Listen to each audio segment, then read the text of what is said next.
এক অস্থির জেনারেশন তৈরি করছি আমরা। এই জেনারেশনের স্পেসিফিক কোনো লক্ষ্য নাই, এদের আদর্শে কোনো অ্যাম্বিশন নাই, পবিত্র কোনো মিশনও নাই। এরা বই পড়ে না, নিউজ পেপার পড়ে না, আউটডোর খেলাধুলা এদের অনীহা। এরা রোদে হাঁটতে পছন্দ করে না, বৃষ্টিতে ভিজতে চায় না, কাদামাটি ঘাস লতাপাতায় এদের অ্যালার্জি। এরা আধা কিলোমিটার গন্তব্যে যেতে আধা ঘন্টা রিক্সার জন্য অপেক্ষা করে। এরা অস্থির, প্রচণ্ড রকম অস্থির এক জেনারেশন। এরা অপরিচিত সিনিয়রদের সালাম দেবে না, পাশ কাটিয়ে হন হন করে চলে যাবে, অথবা গা ঘেঁষে বা পা ভাড়া দিয়ে চলে যাবে। সরি বলার টেন্ডেন্সি এদের মধ্যে নেই।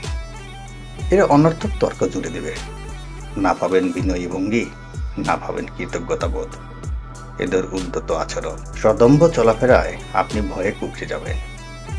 সংযত হবার উপদেশ দিতে চাইলেই বিপদ, নাজেহাল হওয়ার সম্ভাবনা অধিক। আপনি পাবলিক বাসে চড়েছেন, দেখবেন খালি সিটের জায়গা পেতে সবচেয়ে জুনিয়র ছেলেটা বেশি প্রতিযোগিতা করবে, আপনাকে ধাক্কা টাক্কা দিয়ে শটান বসে পড়বে। তার বয়সের দ্বিগুণ এই আপনি দাঁড়িয়ে দাঁড়িয়ে দেখা ছাড়া এমন কিছু করার থাকবে না।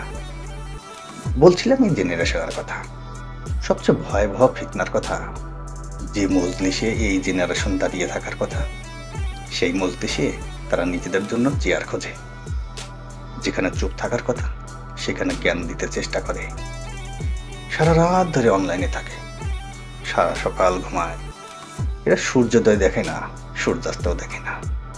সূর্যোদয়ে বিছানায় থাকে, সূর্যাস্তে মোবাইলে থাকে। এরা ফাস্টফুডে আসক্ত। এরা আউটডোর খেলা অপছন্দ করে। এরা ইনডোরে স্বস্তি পায়।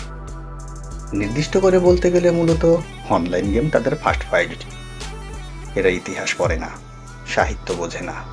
এরা নজরুল চেনে না, রবীন্দ্রনাথ চেনে না, শেখ সাদি, রুমি, বহু অচেনা প্রসঙ্গ। এরা বই বোঝে না, বই পড়ে না, বই কেনে না। এরা নন স্কিলড। এরা হাঁটতে পারে না, দৌড়াতে পারে না, গাছে চড়তে জানে না, সাঁতার কাটতে পারে না, সাগর পাড়ি দেওয়ার সেই দুঃসাহসিকতা নেই, পাহাড় কেটে পথ তৈরি করার সেই অদম্য মনোবল নাই। এদের উচ্ছ্বাস নাই, আবেগ নাই, সৎসাহস নাই। এদের স্কিল একটাই, স্মার্টফোন দ্রুত স্ক্রল করতে পারা। না আছে এদের মূল্যবোধ, না আছে এদের শ্রদ্ধাবোধ, না আছে শৃঙ্খলাবোধ।